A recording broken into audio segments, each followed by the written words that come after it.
Hello student, good morning. हम discuss कर रहे थे ब्रायोफाइट्स और ब्रायोफाइट्स में मार्केंसिया में हमने डिस्कस कर लिया था।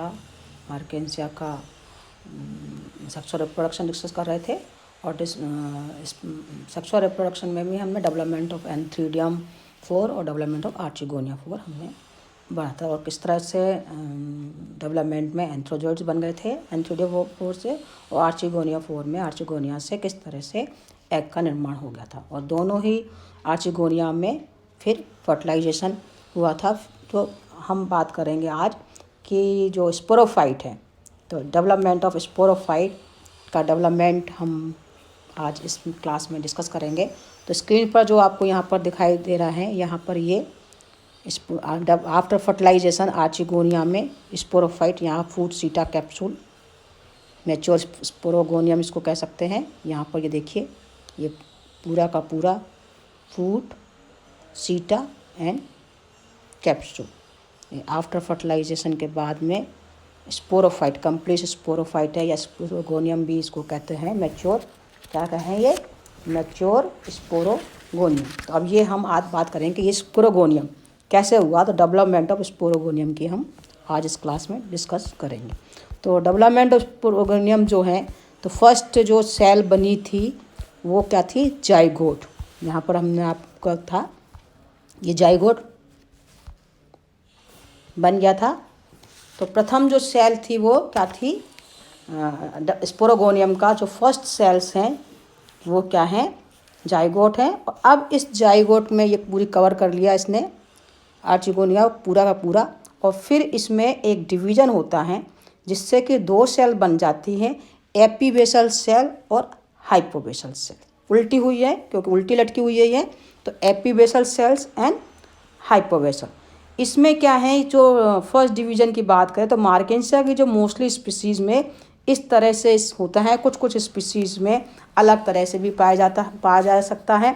जैसे कि मार्केंसिया चिनोपोडा में इसमें जो इसका आफ्टर फर्टिलाइजेशन का जो है उस स्पोर में केवल एक ट्रांसफर डिवीज़न के द्वारा है, जिससे कि 3 सेल इस तरह जो है स्ट्रक्चर बन जाती है। और 3 सेल बनने के बाद में जो 3 सेल फिलामेंटस एम्ब्रियो कहलाता है, और उसमें जो है नीचे की जो बेसल्स हैं वो फूट का निर्माण कर लेती हैं, बीच का है वो सीटा का निर्माण कर लेती है, और लास्ट वाला क्या कर लेती है, कैप्सूल का निर्माण कर लेती है।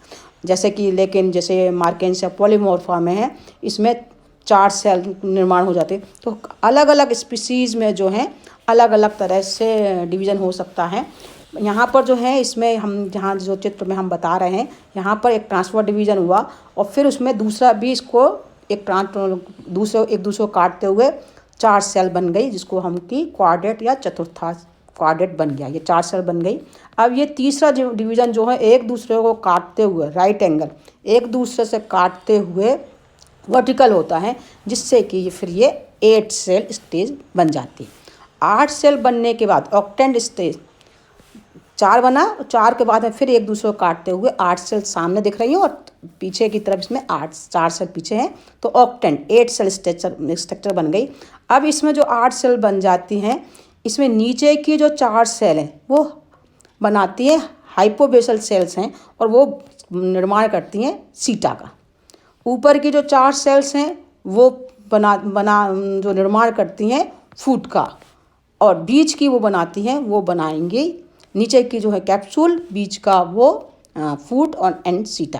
तो इस तरह से हैं। अब ये 8 सेल बनने के बाद में कौन सा सीटा, कैप्सूल, ये सब जब डिसाइड हो गया, उसके बाद का जो डेवलपमेंट होता है वो सभी आगे का सब स्पीसीज़ में जो है वो बराबर होता है।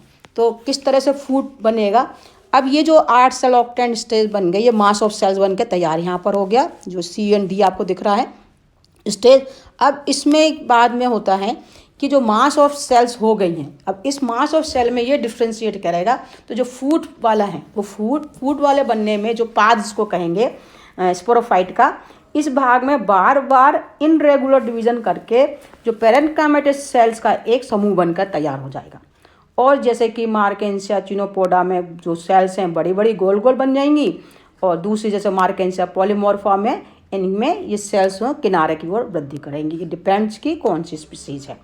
सीटा का निर्माण करने के लिए क्या होगा कि सीटा के लिए जो है ये कुछ सेल्स, बीज की जो सेल्स हैं इनमें काफ़ी थिन लेयर वाली हो रही है, पैरेन्काइमेटिक सेल्स होंगी और विभाजन करके एक छोटा सा सीटा बनाती है। इनरेगुलर डिवीजन इसके अंदर होगा और डेंस होंगी, पास पास होंगी और इसमें मैच्योर होने पर जो अर्धसूत्री विभाजन के पश्चात जो हैं जो सेल्स हैं वो एक दूसरे से अलग होने लगेंगी और अलग होने के बाद में एक्टिव हो जाएंगी और तेज़ी से वृद्धि करेंगी। तेज़ी से वृद्धि करने से क्या होगा कि ये जो है तेज़ी से वृद्धि करने के बाद इलोंगेटेड होंगी, लंबी होंगी और ये 3 से 4 सेंटीमीटर तक लंबी हो जाएंगी।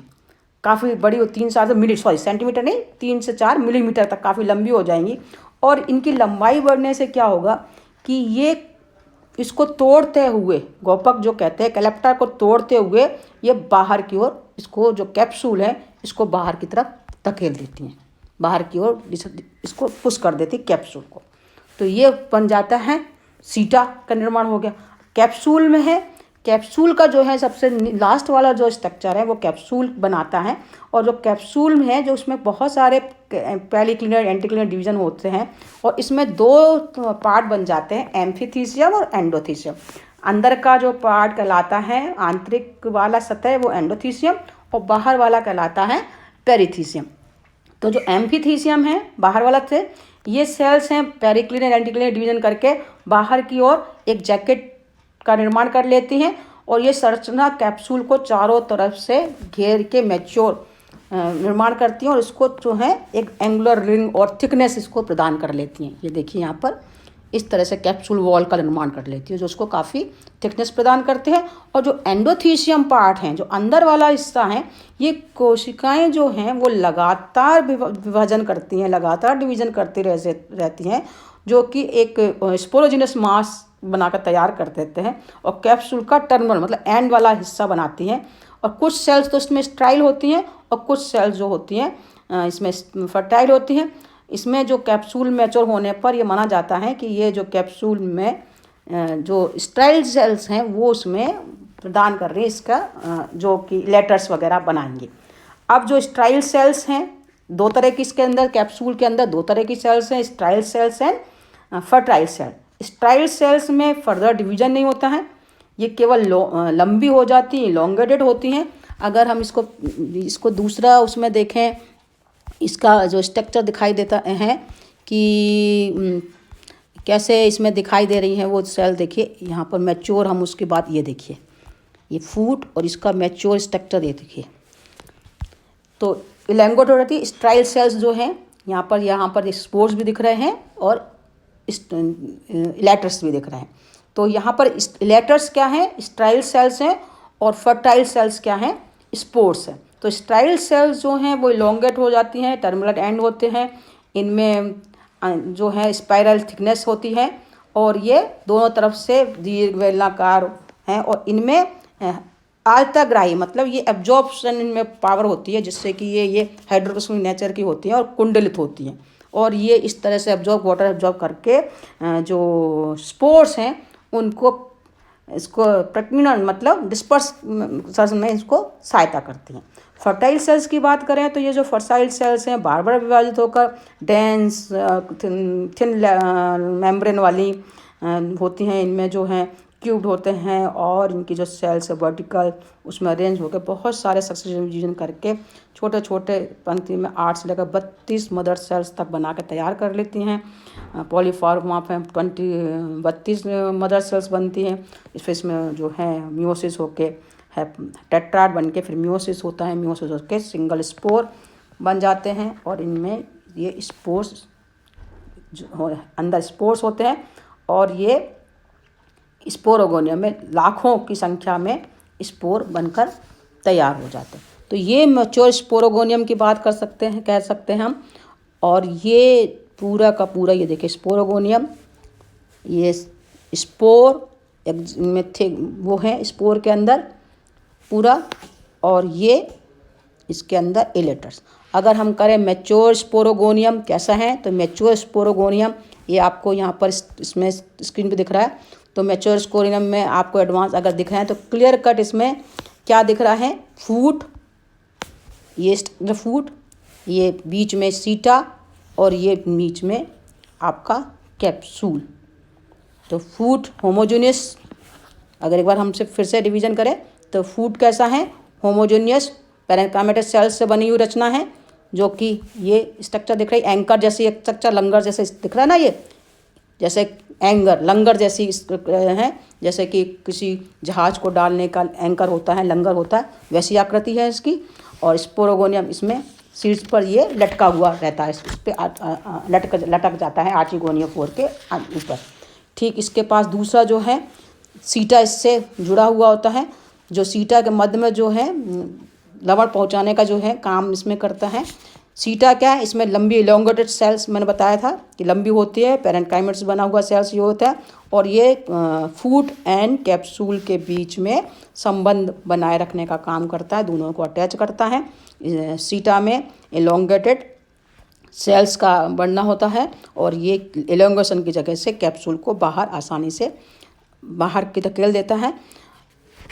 इसके बाद में कैप्सूल जो है एंड पर, डिस्टल एंड पर बिल्कुल अंदर बाहर की तरफ आ जाता है, और बाहर के आने पर डिस्टल एंड पर गोलाकार अंडाकार संरचना है। एक कोश के सिंगल कोश की ये जैकेट सेल से बना होता है। जैकेट सेल में बहुत कुछ भीतरी सतह पर कुछ थिकनेस पाई जाती है सिंगल, और इसमें जो स्पोर्स है हैप्लॉइड स्पोर्स होते हैं एन नंबर के, जिनमें कि बहुत सारे कुछ स्पाइरल थिकनेस वाली लेटर्स पाए जाते हैं, जिनका कि नेचर होता है डिस्पर्सन का, वो आराम से कैप्सूल को डिस्पर्सन का सहायता करते हैं। तो ये तो बात हो गई कि स्पोरोफाइट का, मार्केंसिया का किस तरह से स्पोरोफाइट हुआ।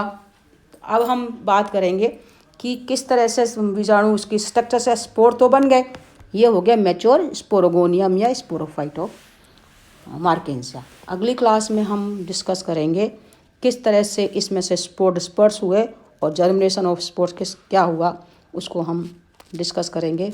ओके बच्चों, थैंक यू वेरी मच।